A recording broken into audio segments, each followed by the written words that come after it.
Well, hello, ladies and gentlemen. Welcome to another edition of the Road to Indy Insider, our live program here on Facebook. Thank you so much for tuning in. I know a number of people kind of dialing in here real quick. I'll flick over here to the comments. So I know that if you guys do want to come on, if you have any questions down below there, you can leave a comment. I get to see it here in the studio, and we can I can ask any or answer any questions that you may have. Of course, my guest today, Daniel Frost from Turn 3 Motorsports, and Josh Green as well from Cape Motorsports. You can ask them questions about what happened throughout the weekend at Road America. And again, we'll kind of get things rolling here, but just really, number one, pump the fact that we were able to get the season underway. We've all been waiting almost 4 full months from when we had to leave St. Petersburg after getting just one session in. We finally were able to get back to the racetrack, and none other than Elkhart Lake, Wisconsin, Road America, the National Park of Speed. I had a chance to get in the PA booth with my good friend Eric Mueller, which was awesome. And we had some great racing. Obviously missing the fact that Indy Lights are on hiatus for a year until 2021, but big fields in both Indy Pro 2000 and USF2000, and absolutely stacked with talent. I'll give you a little bit of an overview here, then we'll bring each driver in. We'll talk about Indy Pro 2000. We'll talk to Daniel. Then we'll talk USF2000 and talk to Josh. Then we'll bring them all in. All three of us will chat about the race coming up at the end of the month, the standalone event at the Mid-Ohio Sports Car Course. Thursday and Friday was the rundown, was the race event, the schedule for this particular event. And Thursday was essentially unofficial practice, test sessions, 3 test sessions, and then a practice at the end of the day. A ton of track time. I want to say something like 3.5 hours of track time at Road America for the drivers in both the categories, USF and Indy Pro. So a lot of time to get on the racetrack. And it was interesting because we had a really good weather for the first 3 sessions. And then the storm started rolling in. And in fact, we got some rain for that last official practice session. We had rain for that one, which I think was interesting. Eric and I talked about it on the PA, where it was, if you came into the race day with a program, hey, this is what we're going to do. Here's the 4 sessions, here's our plan. You get the rain like we did, and it kind of throws that plan out the window because you can't quite do what you wanted if you waited, let's say, to do qualifying sims or race sims to that last session. Drivers did have a couple of sets of tires to be able to use. It did work out, though, because once we got to the racetrack, of course, driving in actually from Manitowoc, where we stayed, we got hammered with rain on the way to the track, and then a huge cell came in, a ton of rain. We were wet for USF2000. It kind of dried up and we ended up with on dries for Indy Pro 2000, their qualifying session. So pretty interesting to say the least. Here's one thing I want to bring up as well. Let me go over here to my brand. Again, I'm doing the production here of this, folks, and something I'm new at. So I appreciate you guys working with me. Cool factor for me for the weekend. I've had a great opportunity through ekartingnews.com and everything I've done as a magazine publisher in kart racing. Knowing all the drivers, which was great in karting, it kind of helped me hook up to become the announcer for what was then called the Cooper Tire Z-Tech Championship back in the 2000s when I had my Formula Car magazine. But I was able to hook up with Danny Anderson and Michelle Kish and got a chance, of course, to then come into the Road to Indy in 2010. So I came through karting into the Road to Indy and eventually was able to join the IndyCar Radio Network, and I've worked the last number of Indianapolis 500s on pit lane, which is obviously a huge honor for me. One of the great things this past weekend, and it probably went under the radar for most people, but we have a new flagman, a new starter that's working with IndyCar now. He's actually going to be our starter for the Road to Indy as well. Let me bring a shot up here. I'm talking about Aaron Likens, and Aaron's a guy that started flagging for a regional karting series. Eventually worked to Superkarts USA and has been their starter for their Pro Tour for the last 10 years. He's done the last 16 Superkarts USA Super Nationals. And if you've followed anything I've done on here, you've heard me talk about the Super Nats. It's the biggest karting event in the U.S., if not the world. Aaron did that. Then, of course, he moved to the USAC quarter midget program as well. Well, there was an opening in the IndyCar starting group, the starter package. He's come on and will be with us for the Road to Indy, be up on the stand as well for IndyCar as essentially an apprentice kind of deal, an intern to be able to work those events as well. But I was super proud to see him there, and I just think that was an amazing thing to see Aaron up there, like me, kind of coming up through karting, through the Road to Indy, and hopefully eventually he'll be able to be the lead flagman of the Indianapolis 500 and the IndyCar series one day. He's an awesome guy, a tremendous story, and we'll get him on here on an Insider sometime in the near future as well. All right, let me grab my results. Let's start talking a little bit about what happened. Qualifying. Friday, of course, at the track, qualifying in 2 races. Packed day. Don't make any mistakes. It's going to affect you later on. We're going to start with Indy Pro 2000. And in qualifying, Danial Frost, who we'll have on here with Turn 3 Motorsports, turns the fastest lap. But an issue in tech with the wrong top gear. He ends up getting a technical DQ, goes to the tail of the field for the start, which sets up a fantastic story, of course. Devlin DiFrancesco then moves to the pole position. Braden Eves goes to P2. DiFrancesco with Andretti Steinbrenner Racing, new to the series, great addition to the program. Of course, Braden Eves with the scholarship colors, last year's USF2000 champion with exclusive Autosport, goes to the front row. In the race, they worked really hard throughout with race sims on Daniel's car. Peter Dempsey from Turn 3, obviously an incredibly knowledgeable guy and a great driver as well. They had that car dialed in nicely. I hadn't had a chance to see some of Daniel's in-car until the package came out from Road to Indy TV, and man, a couple of aggressive passes for sure. I was like, this is awesome. Down the inside of Turn 5. He came to the forefront super, super fast. Now, it really didn't surprise me, but was he going to be able to get to the lead? I don't know. DiFrancesco was out. He had a pretty good lead. Well, it started happening. DiFrancesco's tires were going off. Daniel was coming on strong. Closing.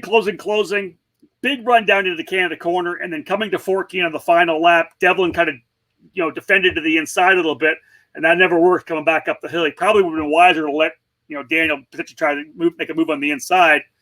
Daniel gets a great run out of 14, drag race to the line, 0.05 of a second, the gap between first and second, and Daniel obviously absolutely thrilled when he came off. He ends up winning, as I said, by essentially 0.05. 0.556 was the margin of victory over Devlin DiFrancesco.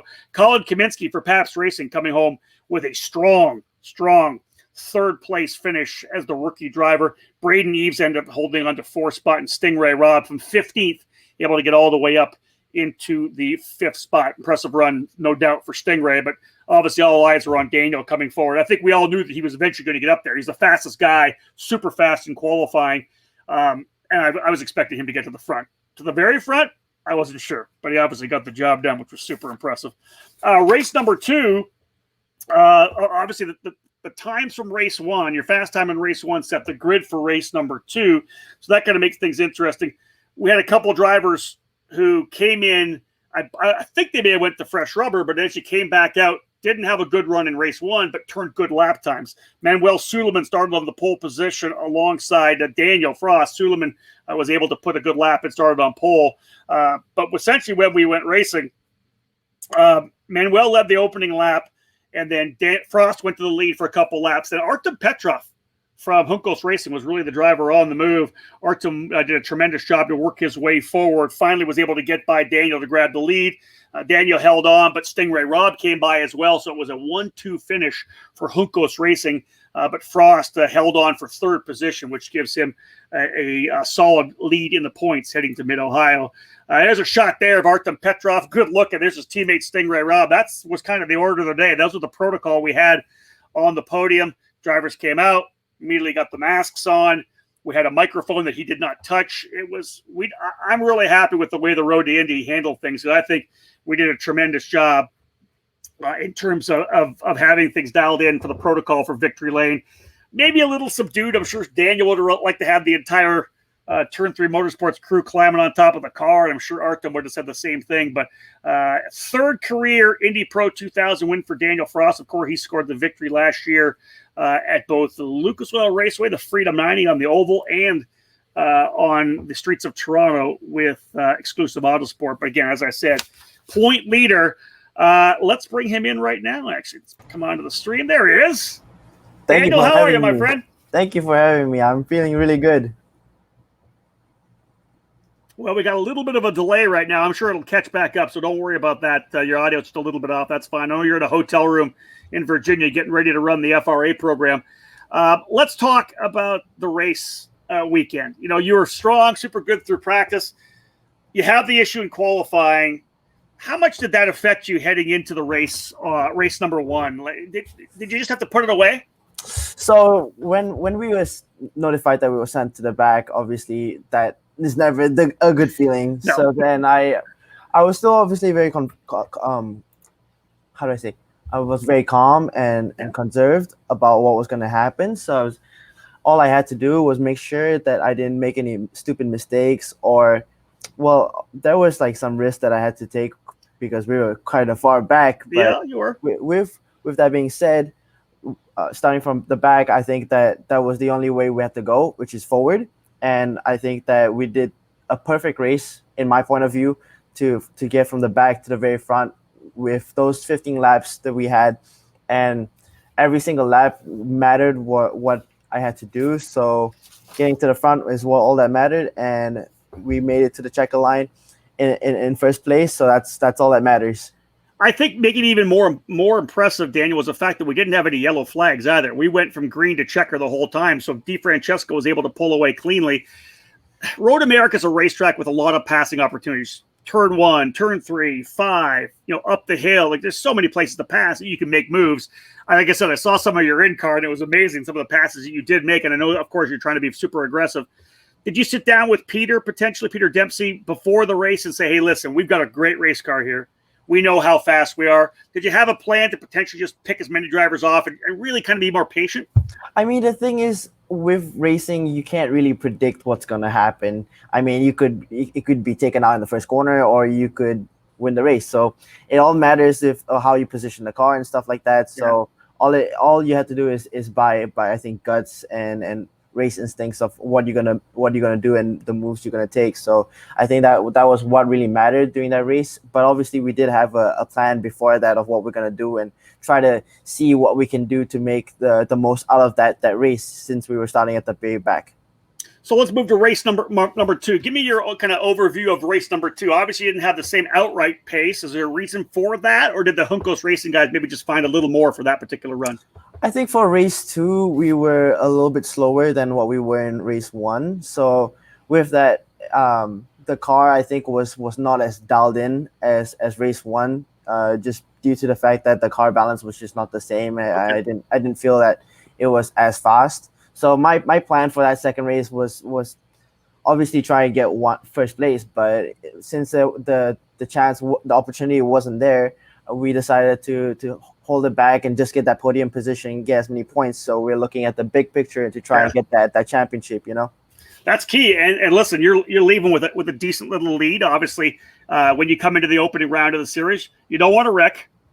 You'd like to win a race, but at the very least, you want to leave with the points lead. So I think all in all, you probably checked off all the boxes. Yeah, exactly. Like there was no plan of us being up at front on taking a championship lead since we were starting so far back. But with that, I was pretty proud of what we were able to achieve and to be at the front at the end of the weekend. So I think that what we've done and accomplished is pretty impressive of myself and the team. So I'm very excited and happy for what we've gone this weekend.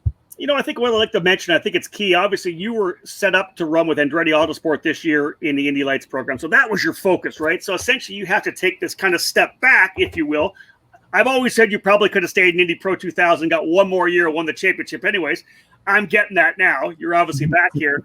Can you talk about maybe how you had to adjust your mindset, your approach, knowing that you could have been Indy Lights and maybe IndyCar the year after? How did you handle your mindset, saying, you know what, this is the job at hand? Yeah, well, when we were in Indy Lights that year, I was focused to win that championship, obviously, to get to IndyCar. But since all of this has happened, my goal was to try and win the championship. So we try and save some cost for the scholarship, to try and have a better budget for next year, and to try and win the championship. It's just going to be much more beneficial for myself and I think for everyone. So even with an extra year, I think that I would be able to get more experience, since I think that I have one of the least experience in the whole Indy Lights field, with 6 years and 6 years counting.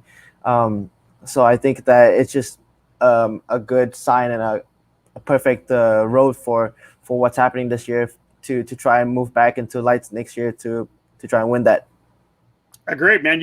Again, you're young still, right? You have a lot of time still and you get a lot of experience. Now, here's one for you.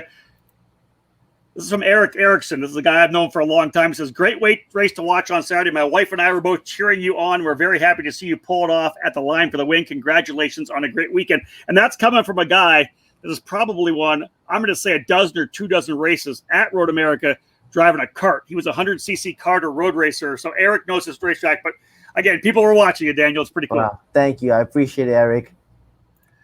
So yeah, so let's talk. We'll come back later, of course, with Josh to talk about Road America. All in all, one last question before I jump into the USF2000 review. You were with Andretti Autosport. Now you're with a smaller team with Turn 3 Motorsport. Can you talk a little bit about maybe what it's like been running with Turn 3 here, and of course getting to Road America for the first time with them? Yeah, well, I'm still affiliated with Andretti, but now being back with Turn 3 or for the first time, it's a little bit of a setback. But they have their little professional team going, and they have their way organized and pretty set it up. So there's not much to complain about of how they run the team, and how they do is pretty much perfect. With the results backing my point up, is that I think that the team has done a perfect job. Thank you to Peter for setting the team up with great people around, great staffs, and my teammate Antoine, just great people to be around with. And I think that we're all working perfectly, even though it's our first race together. The chemistry is only getting better. So I'm just excited for the rest of the season to evolve. Sorry. Yeah, no, that's fine. I get it, man. I like that, and that's the fact that you understand that it's new and you guys are going to keep getting to know each other better and more and more. That's I don't think anybody in the series wants to hear that. That you guys could get better.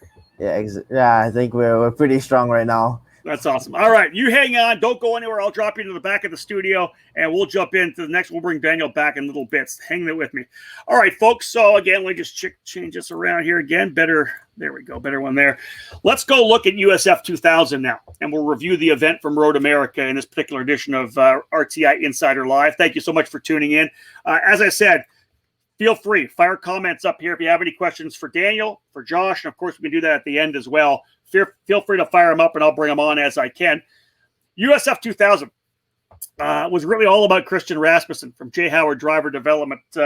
No slight on Josh, and he and I already talked about this. I was going to get Christian on the broadcast here, but I think he's hanging out with the Bogle somewhere in the middle of Tennessee and didn't have very good internet access and wasn't able to get it on. I think he's actually on the road to, or could already be at VIR for the weekend as well. We'll get Christian on a little bit later, but great to have Josh, obviously, because what a great run for that rookie driver with a couple of podiums.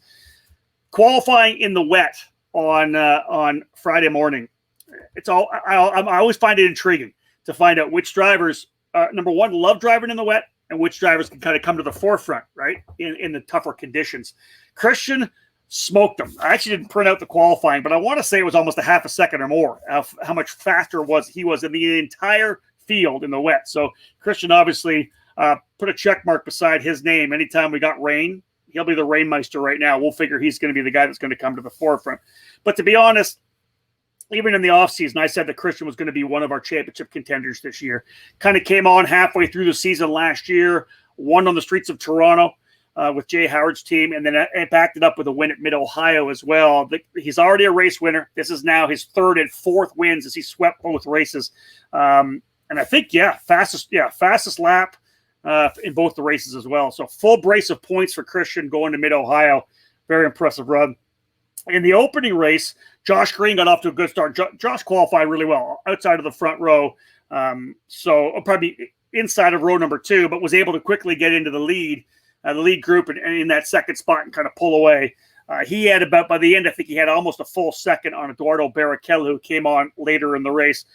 A little bit of opening lap chaos. We did have 3 different safety car periods, full course cautions in the opening race for USF2000, which we don't normally see, especially at Road America. But I think being the first race of the year, a lot of drivers were really, I think, fired up a bit.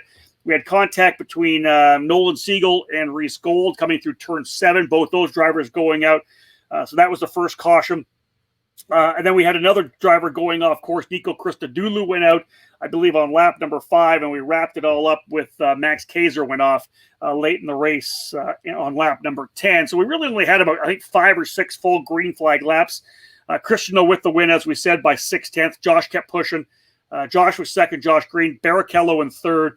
Matt Round-Garrido was in the 4th spot, so 2 Pabst Racing drivers in the top 5. And Michael D'Orlando, the young driver from New York, actually both he and Josh from New York, ends up P5. So 2 Capes, 2 Pabst, and 1 Jay Howard driver development driver into the top the top 5. Christian Bogle ended up in 6. Cameron Shields was actually my star of the race. Cameron, who had some trouble in qualifying, worked his way up to P7, 10 position improvement for Cameron Shields. Great job for him. Christian Brooks, the rookie for Exclusive Autosport, ended up in 8th. Yuvan Sundaramurthy and Prescott Campbell rounding out the top 10. Going to race number 2, again, that was a crazy thing. So for Reese Gold and Nolan Siegel, here's the big issue, right? They didn't even get 1 lap in race number 1, so they had no times to position themselves for race number 2 because their fastest time in race 1 set the grid for race 2. They end up starting at the tail of the field, and Reese Gold ended up getting my driver of the race, my star of the race at that point, starting 19th inside of the 10th row, drove all the way up to 7th. So couple of caution periods that he was able to leverage, but definitely some attrition too, but was able to get up to the 7th position. Rasmussen, again, really kind of just dominated the front. Same in race 1. He managed the restarts beautifully. And that's tough to do, I think, at Road America. It's up, you're up the hill before you come to the start finish. And it's such a long run down into turn 1. We've seen drivers get past, draft, and repass, but nobody close enough to him. He was able to make it happen. Cape Motorsports drivers D'Orlando and Green battled it out for second. This time, Michael D'Orlando, his first podium in USF2000, ends up second. And Josh Green, a really solid run for him as he ends up P3, 2 podiums for Josh Green. He's now second in the points. Another top 5 for Matt Round Garrido. He ends up in 4th, and same for Eduardo Barrichello, top 5 for him. They just essentially flip-flop to a certain extent. But again, 2 Pabst drivers, 2 Cape drivers, and as we said, Christian Rasmussen and the Jay Howard driver development machine.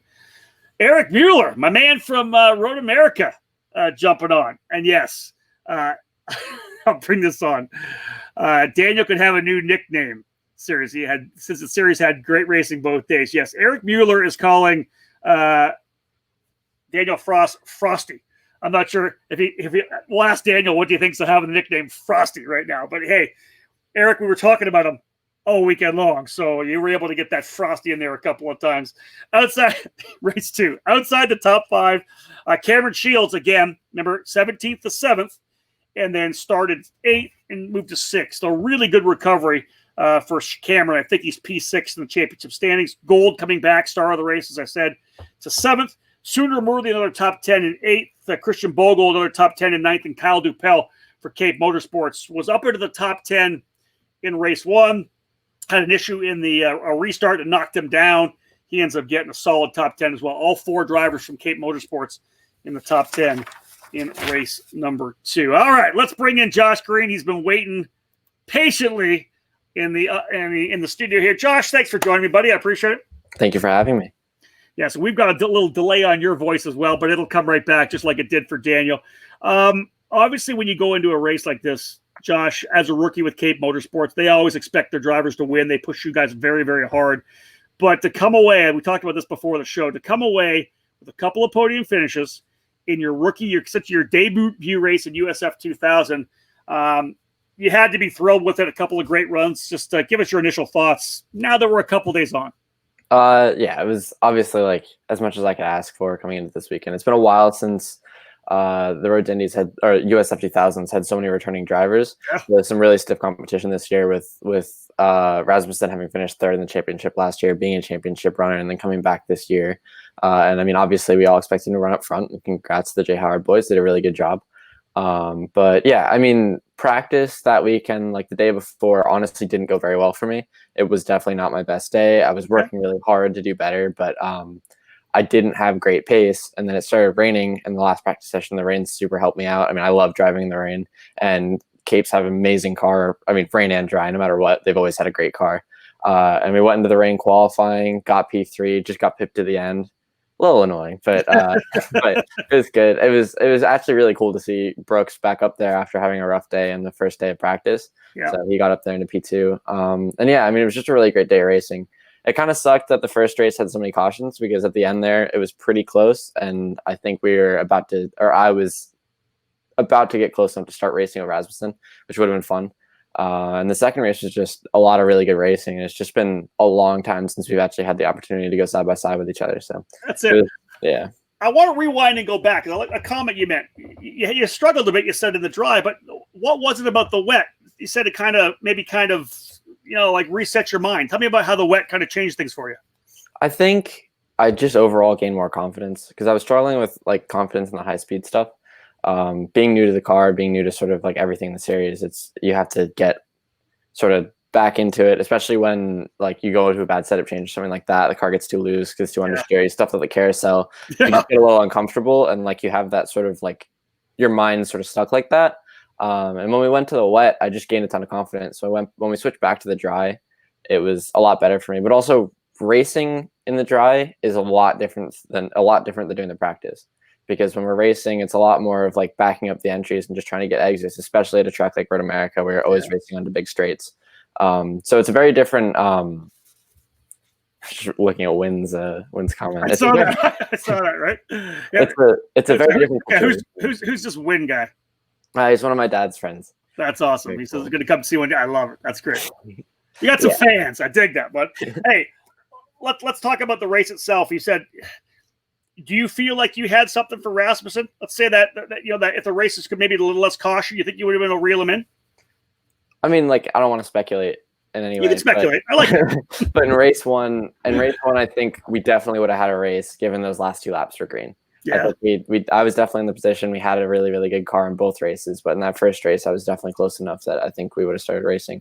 I was just getting close enough to get in the draft and stuff like that. So, but the second race, Rasmussen just checked out, and there's no talking around that.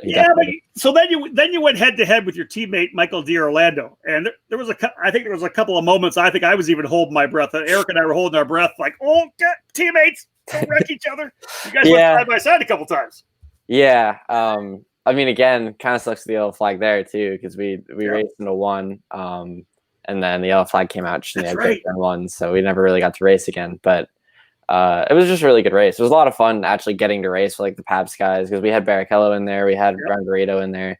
We were all sort of like battling together. My start of the race was definitely not as good as I wanted to be. I fell back to 5th from 3rd pretty quickly. But then I had sort of a good run in the middle, getting back up to 2nd, and I got that gap. And then D'Orlando caught me up. He made that overtake, and then we were about to start racing, but then the yellow flag came out. So it seemed to happen in both races, but it makes sense. We're all sort of dusting the rust off. It was a long off season this year. I know. Hey, so that begs the question. A couple of great results like that, 2nd and 3rd. How much does that feed your confidence going into the rest of the year? I mean, I'm always going to have the mindset of just to show up to the track and do as best as I can no matter what. And the Capes do a really, really good job of sort of putting in your head that no matter what, like if you go out there and we have a car that's only good enough for 5th place and you finish 4th, that's a win. Like if you just have to go out there and do your best with whatever you have, and like that's what matters. And obviously you're never going to do better than whatever your best is. So I'm trying to just keep that mindset going continually throughout each weekend. But of course, that was an amazing weekend to start off with, coming out 2nd in the championship. Like I couldn't ask for any more. And Mid-Ohio was really good for us in testing. So I'm just hoping to get there, and just by statistics, it looks like we should have really good cars and be able to run up front. So I'm just excited to get racing again. I mean, as much as we've just had a however many month off season, 2 weeks still feels like a year. I will say this, that mindset you're talking about really reminds me of something you would hear from Scott Dixon. Scott would tell you that he'll do the best with the car that he has, and when it comes to the championship, I'll just go out and win races and let everything else kind of settle among itself. You know what I'm saying? Yeah, I mean that's been a big talking point, especially between like almost everyone I've talked to when you talk about racing USF and you're running with Cape. I mean, obviously, whenever you're with Cape, the like first thing that's on your mind is like, oh, a championship. It's Cape.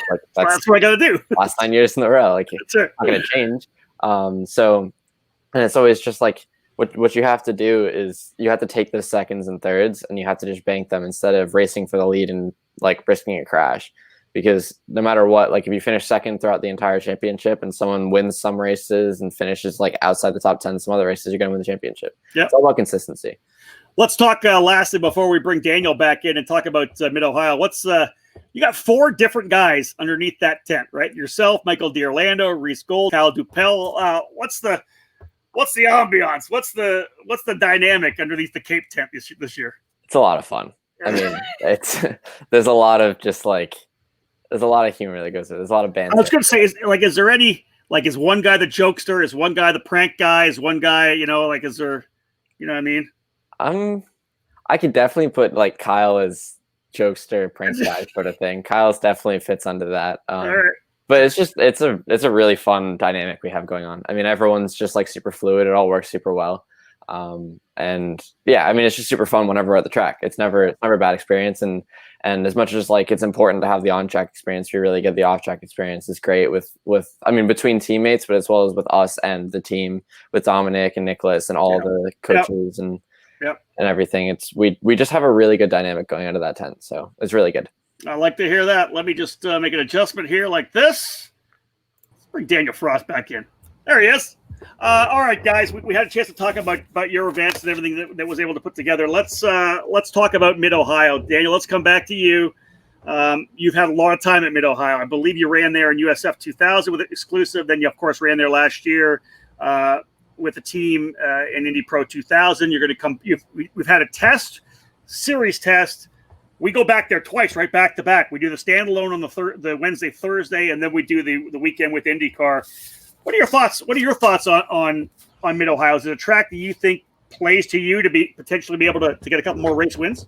I think that track is pretty much my home track in America, because I've done, I think that's the track I've done most laps in, and even with last week or the week before the test we did, we were P1 overall. So I think that we're pretty strong currently, and I think we have a pretty good car for what we're gonna do for this weekend. So I'm just excited to be back in a car anyways, and I think that we'll be able to come in and come on the podium or maybe have some race wins for that weekend. One of the things about Mid-Ohio is, of course, it changes so much, right? From the start of there to the end of there. The track conditions always change. You never know what it's going to be, but qualifying is super key there. You can spend a lot of time in practice, right, and bang out laps and testing to try to get a consistent time. Do you feel you have and I know you probably do, but do you feel, let's talk about the ability to put that one magic lap down. Do you feel like you can pull everything out of the car?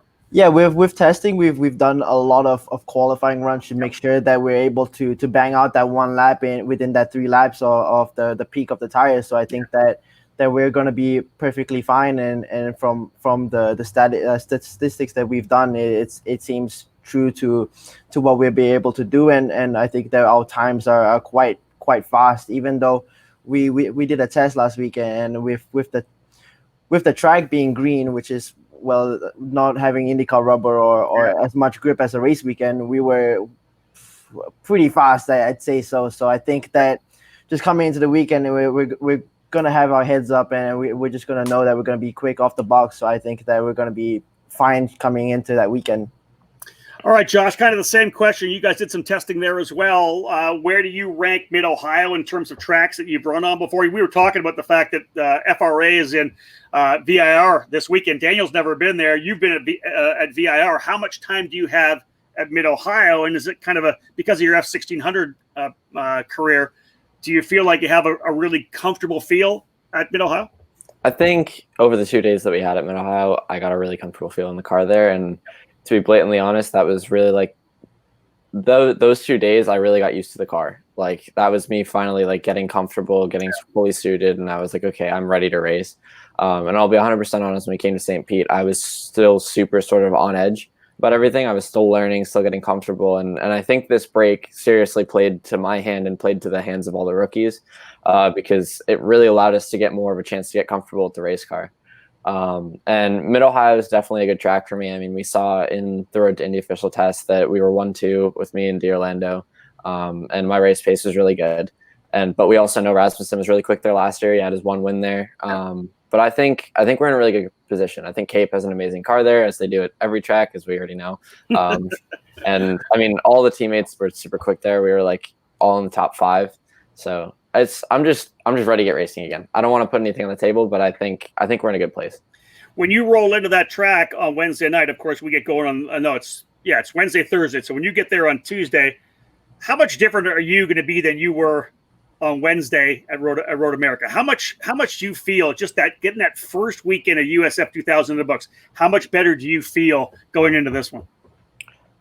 I plan to have the same approach. Just get to the track, have my head down, and just do as much work as possible. Because I mean, the biggest thing I learned, especially from Pelfrey last year with Jeff Bouchard, was like everything we do before the weekend is hugely important, especially for a rookie coming into each race weekend.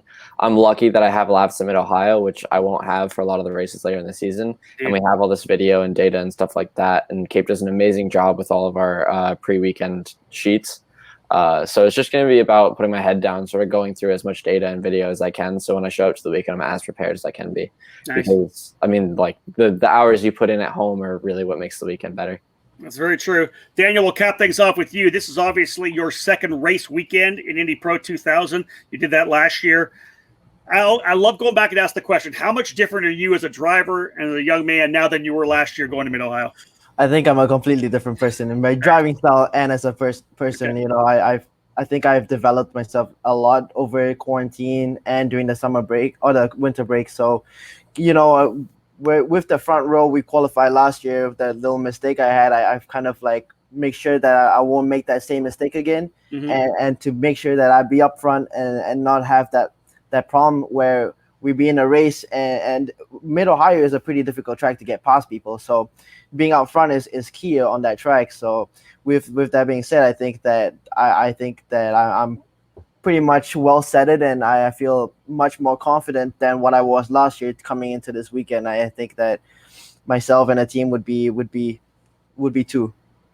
Well, listen, guys, thank you so much. Josh, I appreciate you joining me here today. I know that you're looking forward to Mid-Ohio. Of course, Daniel, you're going to be racing FRA this weekend as well. I know you're at VIR. Good luck to you as well. We look forward to seeing both of you guys at the end. Thank you. I appreciate it. Take care, guys. Let's drop the guys out here. I'll chat with them a little bit afterwards. Let's boom this over here like this. Wow, what a great interview with these two guys. This is the one thing I love about doing this, getting a chance to watch these guys develop. You know, Daniel, of course, was a raw rookie essentially coming into the program a couple of years ago in USF2000. Of course, we've watched what Josh has been able to do with the Team USA scholarship, his time in F1600 as well, and I think he's going to be a championship challenger as well. Shout out to these guys, though. I don't think I was able to get everything out here. Of course, as I said, Daniel Frost right there. Super pumped getting out of the car at Road America. Artem Petrov did a tremendous job as well. His first Road to Indy victory. A little bit of an inauspicious start last year. Kind of had it up and down in the three events that he did at the end of the season last year with RP Motorsports. And last but not least, this guy here, Christian Rasmussen. It's kind of weird. We're going to go back and look at these pictures, is it not? That these guys, they win races, and this is a shot that we have. Can't quite see the smile, but I think you can see it in his eyes. Christian, of course, did a tremendous job with Jay Howard driver development, a couple of wins for him. So kudos and shout out to, of course, everybody. There's a great shot there from USF2000. Thank you so much for joining us, folks. This has been awesome. Again, as just to let everybody kind of know, this is live on Facebook. I'll then eventually put it on YouTube. I'll do that right now, get it up on YouTube. It'll also be on my Podbean, which is the podcast. It'll be on iTunes, Google Play, Spotify, and Podbean. If you're a podcast listener as well, that's all there for you to listen to. Again, we just hope that everybody enjoys it. I'm glad we were able to do this. Two great guys to talk to, Daniel Frost and Josh Green. Two guys that are going to be battling for the championship and those scholarships. Key scholarships getting pumped up this year. Full season scholarship for USF2000 to go to Indy Pro. Same with Indy Pro, the full scholarship to move to the Indy Lights program. And Indy Lights in 2021 is going to be stacked, folks. Kyle Kirkwood will likely be back with his scholarship from last year. You're going to have the Indy Pro 2000 scholarship winner from this year. And you're also going to have the Formula Regional America scholarship through Honda. There's going to be 3 scholarship drivers in Indy Lights, plus all the drivers that were this year, plus everybody moving up from Indy Pro 2000. 2021 is going to be an unbelievable year. I do want to thank you so much for joining me here on the RTI Insider Live. Thank you so much, folks. Let's wrap this one up and just say, book it. We'll see you in Mid-Ohio.